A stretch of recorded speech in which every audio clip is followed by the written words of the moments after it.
let everyone know that we are recording tonight's session. So I'm just going to start off by saying that.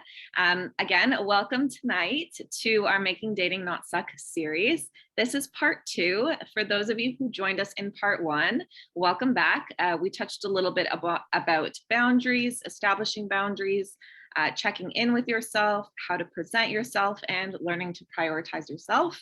Tonight, we're going to be talking about rejection. So it's not me, it's you, the feelings associated rejection, how to give it, how to receive it, how to move forward from it, and everything kind of along the way. So welcome. Like I said, or I may have mentioned, my name is Eden. I'm a Master's of Social Work student doing my placement here at Shift Collab, and I work primarily with clients around confidence building, effective communication, self-care, and relationship challenges. Hi, everybody. I'm Julieta. I'm also a Master's of Social Work student from the University of Toronto, and I'm also completing my placement here at Shift. And I predominantly work with folks who are working through anxiety, depression, self-esteem, and interpersonal relationships, and just, supporting around that and any kind of interpersonal relationship, whether it's friends, family, or anything like that. So before we delve into the content of today, Ed and I both thought that it was very important to acknowledge the land that Shift Collab operates on and where we are both hosting the webinar today from. So we wish to acknowledge this land on which Shift Collab operates. For thousands of years, it has been the traditional land of the Huron-Wendat, the Seneca, and the Mississaugas of the Credit. Today, this meeting place is still the home to many Indigenous people from across Turtle Island, and we are grateful to have the opportunity to work and live on this land. Okay, so we're going to get comfortable with the topic of rejection. I'm going to start off by launching a poll. It is anonymous, so don't worry, your names are not included in it, but it's going to give us a little sense of who has been in the position of either rejecting someone or being rejected. Likely we've all been there. I see that it's at 100% right now. It's an uncomfortable subject, but it's also a really important one. So with that said, I'm going to invite you to think about a few things. One of them is going to be what was the approach taken with rejection? Was it addressing the person, discussing kind of your reason maybe for no longer being interested or wanting to pursue the relationship? Was it ghosting, bye, see you never? Or was it slowly just replying less and all of a sudden becoming a little bit less available, and I'm too busy for you? So with that said, 14 out of 14 replies, 100% of us have been there. And that's just the reality. It's the reality of dating. And it's going to be something that we talk about and get a little bit more comfortable with today. Yeah, and like Corrado said, if you haven't been rejected, you're not trying hard enough. So I think it's a very natural and human aspect of, dating and just, putting yourself out there. So the plan for today is the following. So we are going to talk about ghosting, which is a very common one that we may have experienced. Facing rejection, so whether that's actually, in communication and like hearing from somebody that they're not interested in us, when we're in the position of rejecting others, and when rejection doesn't go the way that we'd like, staying safe and feeling comfortable with that. So without further ado, we want to hear from you. So same slide as part 1, dating is really personal. Our experiences are going to be as well. And there's a huge benefit in sitting in a room with people who have been through the same thing, who are going through the same thing. So dating is personal. We want tonight to be as well. And we're really going to encourage you to share your examples, share your takeaways. If there's any thoughts or questions you have, concerns that you have, feel free to either go on camera and unmute yourselves. You're more than welcome to jump in at any point. You're also more than welcome to, sorry if you can hear my dog in the background drinking. You're also more than welcome to wait until the end. We are going to stop the recording at that point, and it's going to be an open discussion. You're more than welcome to ask questions. It'll be a little bit more like a conversation. So if you want to wait until the end, you're more than welcome to do that as well. Really, the reality is rejection is hard any way you try to look at it. So first up is all about ghosting. So, it's an aspect that, quite frankly sucks about dating. And for anyone who may not have heard the term before, ghosting refers to the unexpected, sudden, unexplained end to a relationship by no longer replying to messages or ignoring any contact from the person. And I think that it's understandable to say that, it sucks, and it's hard to sit with on both ends of whether you're the ghoster or the ghostee. Oftentimes we want that closure when a relationship doesn't work out, and the ghosting experience ends up feeling like that lack of closure, because on the side of the person who's ghosting, we're seeing the messages come in from the other person and not replying. We might, feel not so great about ourselves, feel guilty, and just feel bad about how the situation played out. And on the side of the person being ghosted, it may just feel like, some confusion, some hurt, maybe even some bigger feelings around anger at the person, especially if, we felt that up until that point, things were going well, but now there's just a total lack of response from the person. And I think where Ed and I are coming from today is that while having a conversation about rejection, whether you're receiving it or giving it, is hard, no doubt about it, it may help to reframe it and focus more on the actual benefits of having that final conversation. The idea of, we're all looking for something out there, whatever that may be, and considering what it's like to be on the ghosted side of it, understanding how closure might really be valuable for both sides, right? As a person who is ending it or giving that feedback, to at least know for yourself, this is what I didn't like about that person. If we're telling them in that moment, it's also clear for us, I really didn't like when this person did X, Y, or Z. And on the person of the receiving end, which Eden was about to get into, what happened? Where did I go wrong? What could I have done differently? And just understanding that. And again, it's also a sign of the maturity and the approach of, I value your time. I want you to know what went wrong rather than keeping it to myself, especially if it's something that's valuable to learn.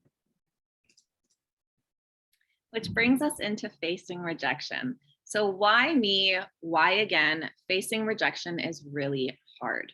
The reality of it is rejection is hard any way you try to look at it, whether you're the one being rejected or whether you're the one rejecting someone else. The whole experience can be really uncomfortable, and we as humans try to shy away from things that make us uncomfortable, from conversations, from situations, from those heavy emotions. So it really is natural that no one is going to sign up for a negative experience. In discussion with Julieta about rejection, the only thing that's harder than being rejected is the feelings that go along with it, especially when you're the one being rejected.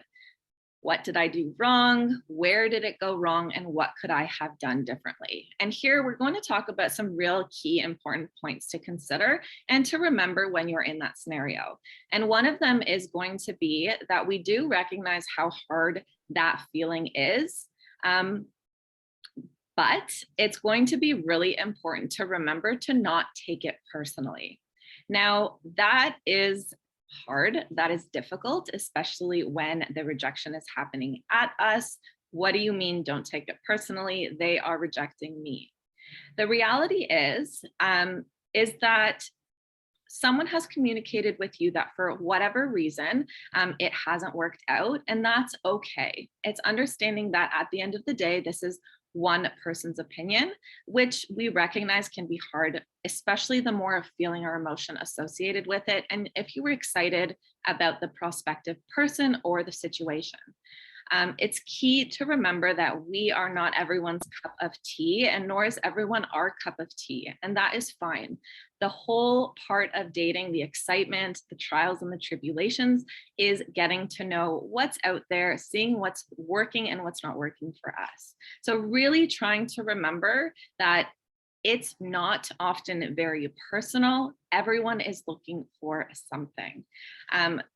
It's also going to be important to remember that something that someone may have not appreciated, acknowledged, or gotten to know about us yet might be someone else's favorite part about us once they get that opportunity.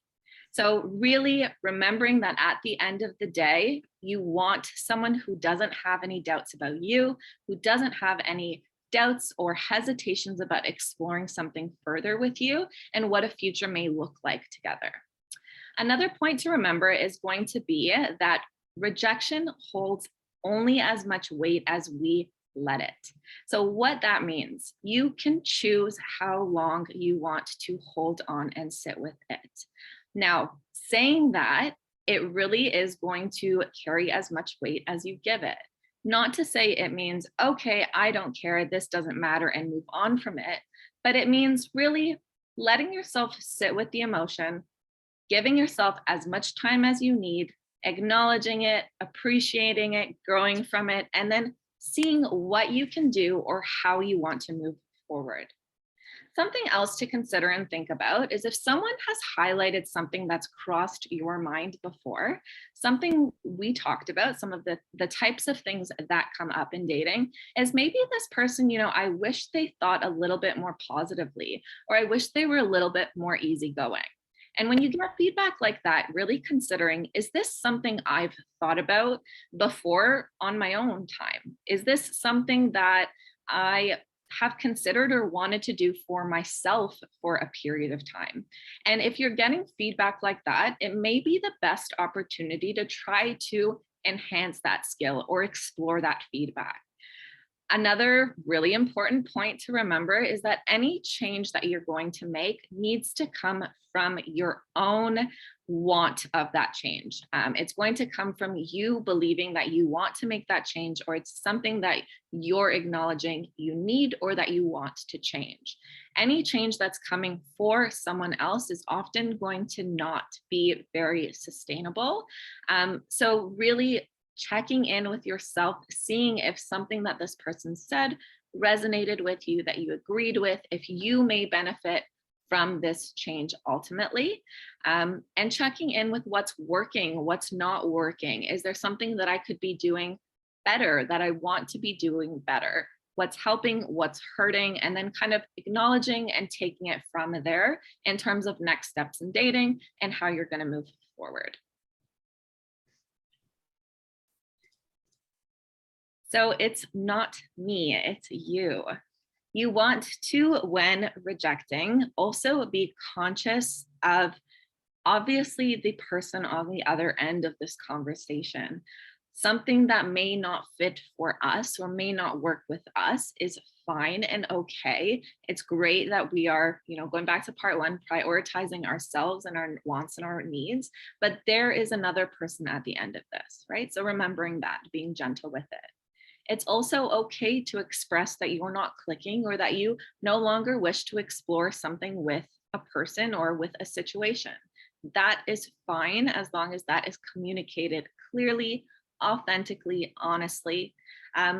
It's also okay to acknowledge and to have a conversation about a comment or behavior that didn't sit well with you. That is okay. Sometimes there's a specific thing that comes up in getting to know someone that just doesn't sit well with us. And it can, it comes from different things. There's two different walks of life coming together over coffee or dinner or a walk in the park. So naturally, there's going to be things that may come up that just doesn't work. That is fine too. A person's behavior may or may not change when you give that feedback, but that's also not that's not your goal in providing that type of feedback either.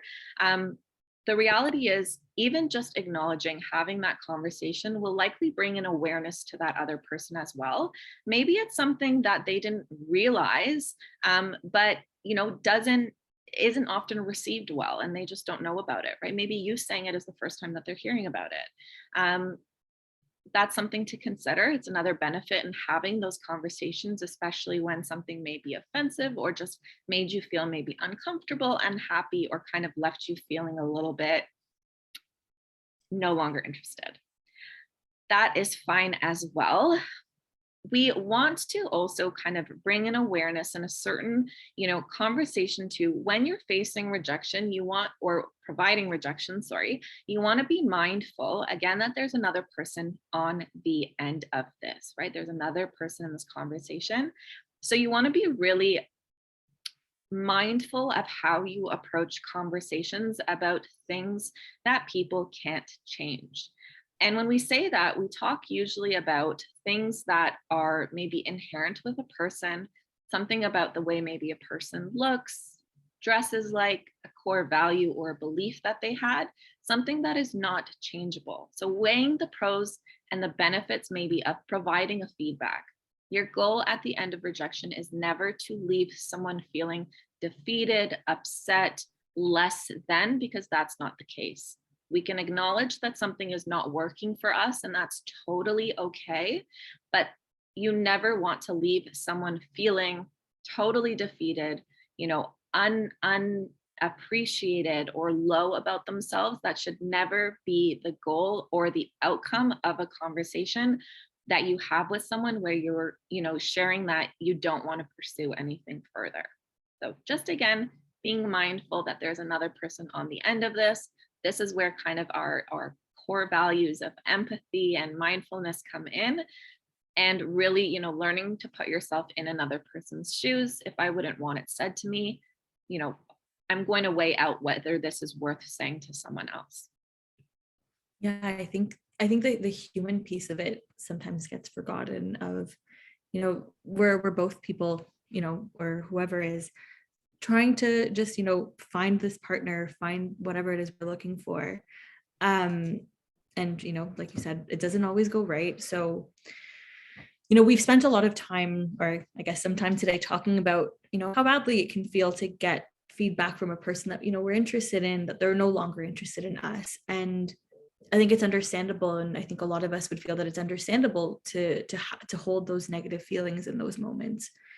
And I guess one way to think about it is when we consider all the different experiences that we've been through while dating, even all of us in this Zoom room we've had different experiences while dating, different experiences with rejection. So while I know that I can't possibly begin to understand, how Eden's felt or how anyone else has felt in this room, it's important to remember that when we are having this conversation with someone, no matter what context it is that we've gotten to know them in, whether it's through, online dating, and this is the first time that we've interacted before this, or whether it's someone that we've known and, fell into a dating pattern, we don't necessarily know what their relationship with rejection is.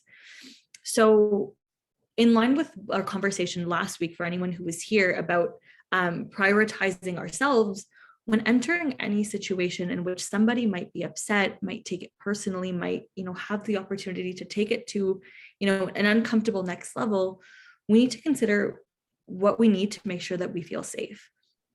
And going back to the conversation about boundaries and, dating rules, considering what can I implement in my dating rules to make sure that I feel safe in any situation, whether it's about rejecting someone, whether it's about a first date, whatever it may be. So when Ed and I were talking about it, we talked about a few different things, specifically around, again, meeting in public places on first, second, third dates, however long it takes us to really feel comfortable with that person.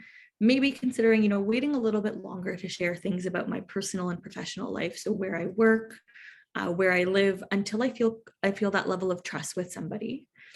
And, having the breakup talk, or however we want to refer to it, as someplace neutral and public to maintain that feeling of safety of, where I know where I am. I know that it's not something that's a very personal place to either of us. And another one of letting a friend know, where I am when I'm having this conversation. And one really big piece here is that, it's not just about this final conversation. These are things to consider, consider, throughout the dating process. And this also isn't an exhaustive list. This is what Eden and I came up with while we were brainstorming, but what it looks like for me or for Eden might not look the same for you. And it's about, again, considering that reflection piece of, what will it take for me to feel safe?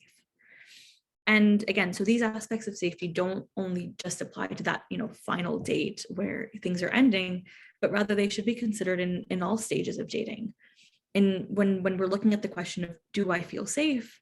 I also answering, if I don't feel totally safe, what does it take for me to feel safe?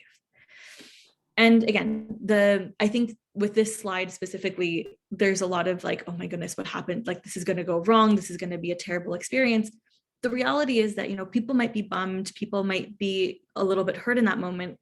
The norm is that that hopefully, at least, you won't feel unsafe, but better safe than sorry. And again, with everyone's experiences being made up of so many different things, being prepared never hurts. And just, consider, like, giving that a second thought if we get to that situation goes a really long way. But I do want to leave it on a more hopeful note of, at the end of the day, dating, can be exhausting. These conversations can be really draining and uncomfortable. But remembering that, with every date, with every encounter, with every one of these uncomfortable conversations, we are one step closer to whatever it is we're looking for, whether it's that partner, whether it's that something casual. Having these experiences is ultimately, hopefully preparing you for so many different types of these conversations. So just to leave it with that little bit of hope. Some of our little takeaways. So one, rejection can feel very personal. Again, remembering that it really only has the weight that you give it. If you want to sit or need to sit in some of those negative feelings, that sadness, that's okay. Allow yourself, give yourself that time. But always remember there is a positive that comes out of these type of scenarios, situations, and conversations as well. It can really be an opportunity to do the work on yourself that you had either, that may have crossed your mind or that you've always considered doing and haven't gotten around to, especially if you're getting that feedback from someone else who's getting to know you, right? As you've probably heard us say in part one, self-reflecting, rejection pushes you to self-reflect. Self-reflecting is going to be really key and really important in all areas of your life. Questioning, what's working, what's not, what's helping, what's hurting, how do I change, what do I want to change, how do I prioritize and check in with my needs. This is the type of conversation, this is the type of scenario that's going to push you to be asking those questions. And that part will ultimately benefit you. Another thing to be kind to yourself about is, do I wholeheartedly disagree with the reason this person is rejecting me or with the feedback that I'm getting? Maybe, right? The reality is maybe, and that's okay as well. You do not need to wholeheartedly agree. You do not need to relate, or you do not even need to fully understand, because at the end of the day, this is one person's opinion. So again, going back to, this is going to have as much weight as you let it, as much weight as you give it. It's finding that balance between this has happened, this is the feedback that I got, this is what I want to take from it, but also, this is one person's opinion. And as we previously mentioned, there is going to be something about you that maybe is not working for one individual, that may be someone else's favorite thing about you.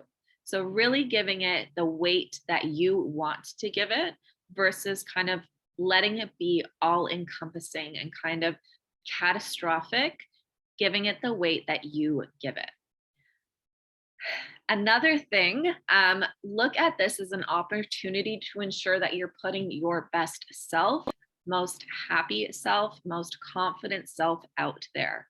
Every rejection is an opportunity to, again, check in with yourself. What's working, what's not working, what changes do I want or need to make, so that for the next opportunity that comes up, it's my best self going out there. This is going to be important to remember, not just in dating, but at work, at school, in friendships, in all different areas of your life. This is an opportunity to be better, do better, want more, check in, make sure that my needs, my priorities are met. Yeah. I have a question. Yeah. What if, this is like a hypothetical. What if you don't feel safe though bringing up that conversation of rejection? And so like, ghosting feel safe in that moment? What would you do to like, is there like, I guess, an empathetic or kind way of going about that hypothetically? Yeah. So that's a great question. It really is. And you know, maybe we've been in situations where it's better that we just kind of leave without a trace. At the end of the day, dating is going to be very unique to you.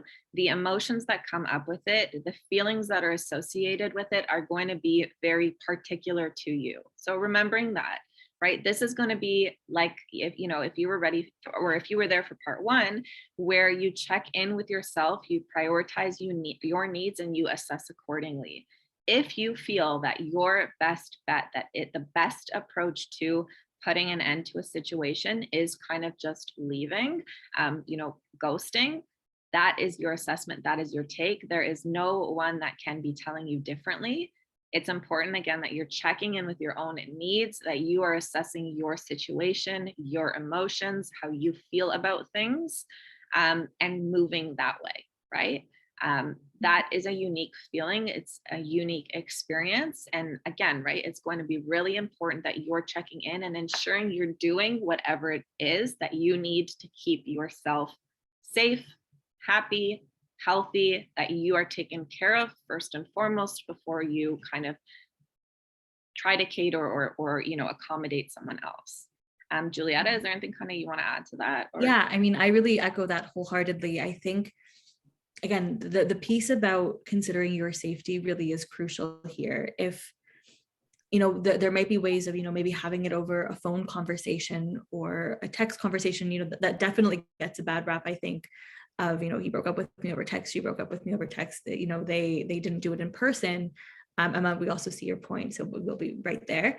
But I think the considering of your safety is really important here. And I think, you know, ghosting maybe has its time and place, right? I think the idea here is really to focus on, okay, what am I defaulting to? Is ghosting what I'm defaulting to because I'm very uncomfortable with the situation overall, or is this out of that very, very real need of safety, and I really don't feel comfortable with this conversation about rejection, period. Again, I think that the assessing of what works for you is going to be an ongoing piece. But we're not here to tell you that, you know, ghosting is something that you can never do. It's not a one size fits all approach. And ideally, you know, there would be some sense of safety in communicating that, especially if it is something that the person did that is making you feel uncomfortable, that they might benefit from that feedback. But if your safety is at risk there, then absolutely, you got to take care of yourself. Thank you. I appreciate that. Emma, what was your question? I actually just kind of wanted to add on to what both you and Eden have been saying. In terms of ghosting, I find that sometimes it can be appropriate, especially if you've already established your boundary with somebody and they're not respecting it. So kind of at that point, by not responding, if they continue to be messaging you, I am specifically thinking about times on Tinder or something like that, or someone that you don't quite know all that well. You may have gone on a date with them a couple of times and realized this is not your person. And if you're ghosting them, it's kind of coming from a place of, look, I've already expressed to you what my need is, and it's not being respected. So a time like that is more, I don't know, I've had long conversations about this one, and just that can be appropriate. And it's actually not really ghosting, but I think a lot of people do think of it as ghosting. So that's a great point. That's a great thing to bring up. Absolutely. And thank you for sharing that. You know, you touched on that. Is that even ghosting at that point, right? If I've communicated and established my boundary, which is what we talked about in part one, right? And really getting comfortable establishing, being confident in what your boundaries are so that you're able to effectively communicate those. If you have done that and someone is no longer respecting that, is that even ghosting, right? Is that ghosting, or is that establishing a boundary that you've already communicated, right? I think, as Julieta said, you know, this the ghosting piece to this was really around, has this just become my default, right? Am I going to try to avoid an uncomfortable situation? Is it just easier at this point to just unmatch and kind of block a number and that's it, we're gone, we're going to go on to the next one, right? Is it kind of what we've gone to just to avoid uncomfortable situations?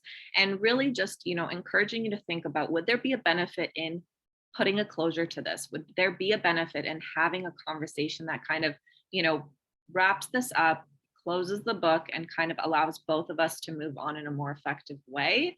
That is kind of, I think, in establishing this presentation is more the approach we took with ghosting.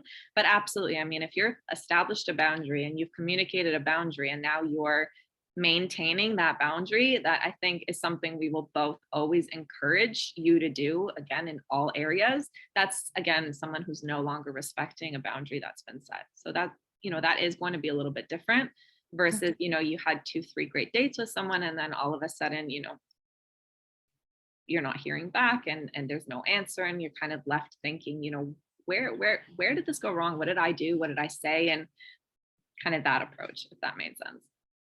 Yeah, and I think, again, that really ties into the kind of feedback that we're giving people. Is it something that's, changeable? Is it something that, whether they take that feedback or not, that's not on us anymore. But is it something that someone would benefit from, hearing? Is it something that's specifically, related to something that made us uncomfortable, that's making us back off, versus something that's like about their physical like attributes, or even just saying, I just don't feel that spark anymore. That's something that's that might be unchangeable, but also something that people can't really control, and that might also kind of relieve them of feeling that, what did I do wrong? And again, the consideration of safety is huge. And I think both to Hannah and Emma's points, the boundaries that we set for people, if those are being violated, what you need to do is what you need to do, and you're not putting it out. And yeah, I think that's really it for the main takeaways. And I think now Ed and I will stop recording, just so if there's any pieces that people want to talk about, whether it's in the chat, whether it's unmuting and speaking, we really would like